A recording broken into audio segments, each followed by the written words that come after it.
welcome back to Quirk Analysis 101, the series where I give you a detailed rundown on the quirks in the world of My Hero Academia. In the last video, I discussed the ability that belongs to the blazing blonde baddie, Miss American Dream, technically an all-might wannabe, Cathleen Bate, aka America's #1 hero, Star and Stripe, and her patriotic, proud, nuclear quirk that is, New Order. You know, you would think a 6'4", jacked blonde badass who can bend reality at her will would get a little more love than she does. I mean, just look at her. To die by tie is to die a warrior. In today's video, I'll be discussing the ability that belonged to Mr. Forgettable, a number 3, Kirishima's time-traveling doppelganger, remember that theory, the currently unnamed third user of One for All, which now belongs to Midoriya. That guy's stealing more moves than Goku at this stage. And now, without further ado, let's charge our way on over to the phenomenal, fearsome, fairly confusing quirk that is Fa Jin.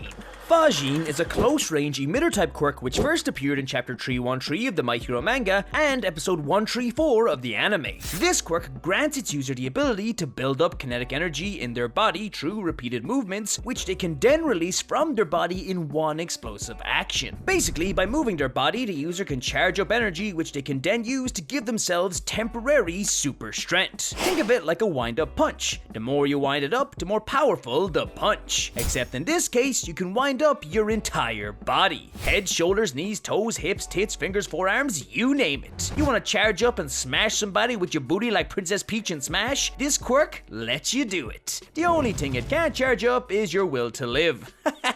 Oh, this is a cry for help. But enough about me, now it's time to talk about this quirk's abilities. And alone, this quirk has exactly 0.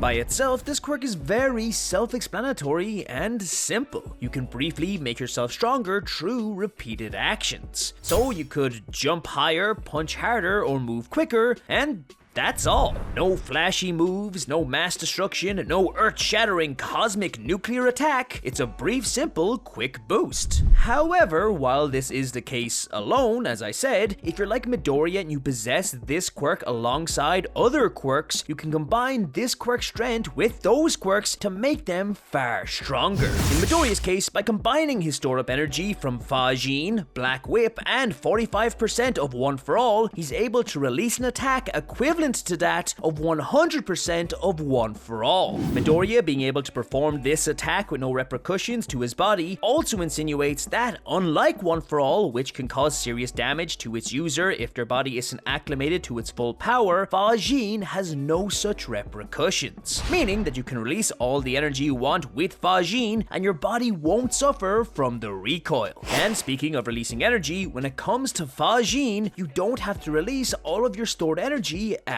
once, which means that when you store energy, you can choose to release it all for a single supercharged monstrous boost, or you can gradually release it, giving yourself multiple smaller boosts. So you can preserve your energy for when you need it most. On top of this, while you are releasing energy in one part of your body, you can simultaneously be regaining it in another. Think of it like a boxer. While you're releasing your stored energy in your punches, you can be building it up with your feet and legs while moving around the ring. It's all about those dynamic movements. Although this one strand also just so happens to lead perfectly onto the next topic. This quirk's weaknesses. And the reason we're on this topic now is because there's a very important stipulation when it comes to Fa Jin. And that stipulation is that you can only release built up energy in the part of your body that you built it up in. What this means is that for you to unleash a supercharged punch, you have to build up energy in the arm you are going to punch with. Now, you're probably thinking, but Mr. Lunchtime, Midoriya increases his punches with Fa Jin when he charges it up with his legs. To which I answer, 1, read your mind, bitch, and 2, that's not quite true. You see, Midoriya actually primarily uses Fa Jin in his legs, increasing the speed at which he approaches a target and thusly increasing the strength of his punch. He just constantly dives at people before he punches them, which is super risky because if you miss your target, you're flying into the closest wall. Now, there are two reasons why this stipulation is considered a weakness. The first being that if you were in a fight and had built up energy in your arms, after releasing that energy, you would have to rebuild all that energy again, meaning that you would have to constantly move your arms, which can get very tiresome. And the other reason is, if the appendage you want to release the energy from is pinned or immobilized, then you simply can't use it. Doesn't matter how much energy you built up, if you can't move it, you can't use it. And that phrase actually works for Fa Jin as a whole. This entire quirk works on movement. So if you were to be immobilized before building up any energy, then this quirk would prove to be absolutely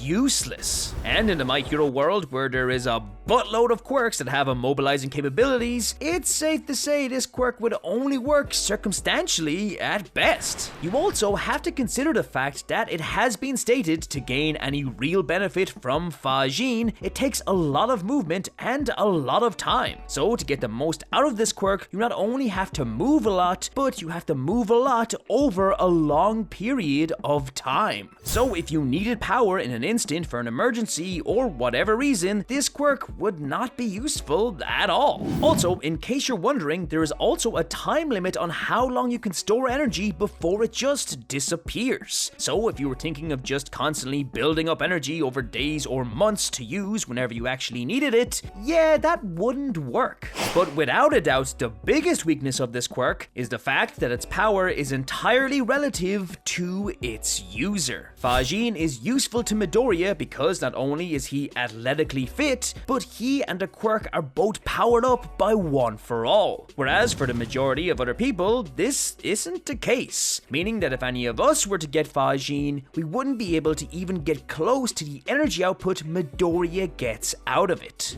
Yes, you would gain a relative increase in your strength and speed, but nothing even comparable to One for All or what other easier to use quirks offer. By itself, this quirk just ain't that desirable. Plus, you'll have to jump around the whole time to even get a use out of it. Nah man, get me a lazy quirk. I want to sit on the couch and be a hero. But enough of this quirk's weaknesses. Now it's time to talk about this quirk's potential. And to be honest, there isn't actually a lot. It's super simple and basic, but there are a few. For starters, if you could somehow train Fa Jin so you could release energy anywhere in your body and not just in the place you built it up, then that would greatly increase the usefulness of this quirk. Just run a mile and then super punch your enemies away. There's also the interesting fact that there is no stated limit on how much energy this quirk can store or release at any given time. So, in theory, Fa Jin can store up an unlimited amount of power, essentially meaning that with this quirk, it is technically possible to hit someone with an unlimited smash, which with my estimations would probably rip the universe in half. Really going from 0 to 100 with this quirk. And that's everything you need to know about the quirk Fa Jin. If you like this video, don't forget to like and subscribe. Let me know in the comments what quirk you want to see me cover next, and always remember to go beyond plus ultra.